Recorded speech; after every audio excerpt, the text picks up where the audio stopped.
Madam మనం చూస్తే కనుక మంగు అంటే చాలా మందిలో మనం అది చూస్తుంటాం, మెలాస్మా అంటాం. సో అది ఏంటంటే లైక్ వచ్చిన తర్వాత డిఫరెంట్ కైండ్స్ ఆఫ్ క్రీమ్స్ అనేవి అప్లై చేస్తూ ఉంటారు. అంటే ఇప్పుడు మన మార్కెట్లో పర్టికులర్గా ఒక క్రీమ్ పేరు నేను మెన్షన్ చేయను, బట్ చాలామంది ఏంటంటే అది తాత్కాలికంగా వాడుతూ ఉంటారు, బట్ అది స్ప్రెడ్ అవుతూ ఉంటుంది ఫేస్ మీద. సో అది స్ప్రెడ్ అయిన తర్వాత అసలు ఆ మంగుకి ట్రీట్మెంట్ ఉందా, మెలాస్మాకి? మెలాస్మా మంగు అనేది కూడా చాలా కామన్ ప్రాబ్లం. ఓకే. లేడీస్లో ఎక్కువ ఉంటుంది. 30 years women they are having this problem. ఇప్పుడు మెన్లో కూడా వస్తుంది ఈ నలుపు మచ్చలు అనేవి, మెన్లో కూడా వస్తుంది. సో అది డిఫరెంట్ ప్యాటర్న్స్లో ఉంటుంది. ఇక్కడ ఈ ఏరియాలో ఉంటే బటర్ఫ్లై ర్యాష్ లాగా వస్తుంది, ఇదొక టైపు. సెంట్రోఫేషియల్ అంటాం, ఇట్లా ఫేస్ మీద, ముక్కు మీద, చిన్ మీద వస్తుంది. ఇంకోటి మ్యాండిబులర్, ఈ వెరైటీ ఇక్కడ మాత్రమే వస్తుంది.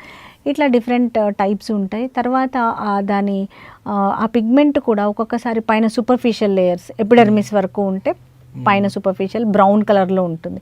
అది కొంచెం డీప్ వెళ్ళింది అంటే బ్లూయిష్ కలర్లో ఉంటుంది, డెర్మల్ పిగ్మెంటేషన్. మంగు అనేది దీనికి డిఫరెంట్ కారణాలు ఉన్నాయి. సన్ ఎక్స్పోజర్ వల్ల కానివ్వండి, లేకపోతే హార్మోనల్ ఇంబ్యాలెన్స్. ఇప్పుడు కొంతమంది పీసీఓఎస్ కోసమని ఈ ఓరల్ కాంట్రాసెప్టివ్ పిల్స్ వాడడము, లేకపోతే ఫిట్స్ కోసం ఫెనిటాయిన్ టాబ్లెట్స్ ఇట్లా వాడుతున్నా కూడా మంగు అనేది వస్తుంది. ట్రీట్మెంట్ క్రీమ్ అప్లై చేసినప్పుడు తగ్గుతుంది, మళ్ళీ వాళ్ళు స్ట్రెస్, సన్ ఎక్స్పోజర్, దీంతో మళ్ళీ వస్తుంది రికరెన్స్ అనేది కామన్. అది స్ప్రెడ్ అవుతూ ఉంటుంది, మళ్ళీ రావడం అనేది దాని లక్షణం. సో ఎలా మెయింటైన్ చేయాలి మంగు ట్రీట్మెంట్? చాలామంది అంటారు ఇన్ని క్రీమ్స్ వాడుతూనే ఉన్నాము అయినా కూడా అది తగ్గట్లేదు అని. మీరు అన్నట్టు స్టీరాయిడ్స్ ఎక్కువ వాడతారు చాలామంది, అది తాత్కాలికంగా తగ్గుతుంది. ఎక్కువ రోజులు వాడేసరికి ఆ స్కిన్ అంతా ఎర్రగా అయిపోవడం, ఎండకెళ్తే ఎర్రగా అవ్వడము, ఇలాంటి side effects. Hydroquinone cream plus steroid triple combination cream, ఇది అండర్ డెర్మటాలజిస్ట్ సూపర్విజన్లో వాడినంత వరకు పర్వాలేదు. వాళ్ళు అలా వాడకుండా కంటిన్యూస్గా వాడితే డెఫినెట్గా సైడ్ ఎఫెక్ట్స్ అన్నీ వస్తాయి. అది కనుక కొంచెం లోపలికి వెళ్ళి డెర్మల్ కాంపోనెంట్ ఉంది, డీప్గా ఉంది అంటే మాత్రం క్రీమ్స్ పెద్దగా పనిచేయవు, ఎందుకంటే అంతవరకు పెనట్రేట్ అవ్వవు. అప్పుడు కొంచెం కెమికల్ పీల్స్ కానివ్వండి, లేకపోతే కొన్ని ట్యాబ్లెట్స్ ఉన్నాయి అన్నమాట, ట్రనెక్సమిక్ యాసిడ్, ఈ ట్యాబ్లెట్స్ వాడడం. కానీ ఇవన్నీ కూడా డాక్టర్ పర్యవేక్షణలోనే వాడాలి, బికాజ్ ఈ ట్యాబ్లెట్స్ వాడే ముందు కొన్ని రకాల ఇన్వెస్టిగేషన్స్ అవసరం. తర్వాత లేజర్ ట్రీట్మెంట్, ఏదైనా కూడా కొన్ని సెషన్స్ తర్వాత ఒకసారి క్లియర్ అయిపోయాక మళ్ళీ మెయింటెనెన్స్ ఇస్ రిక్వైర్డ్.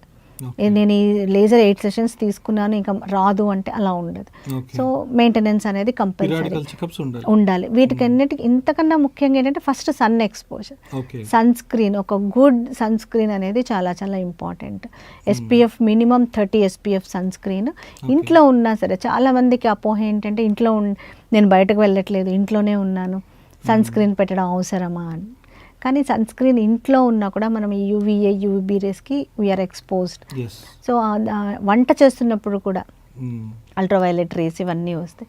నేను అదే చెప్తాను, సన్ స్క్రీన్ 3 times ప్రతి ఒక్కళ్ళు, ఎస్పెషల్లీ ఇట్లా ప్రాబ్లం ఉన్న వాళ్ళు డెఫినెట్గా అప్లై చేసుకోవాలి, లేదా minimum 2 times in a day కంపల్సరీగా అప్లై చేసుకోవాలి. ఎందుకంటే ఈ సన్ స్క్రీన్స్ ఒక 3-4 గంటలే ప్రొటెక్షన్ ఇస్తాయి. ఇలాంటి ఇంట్రెస్టింగ్ వీడియోస్ కోసం తప్పకుండా మా ఛానల్ని సబ్స్క్రైబ్ చేయండి.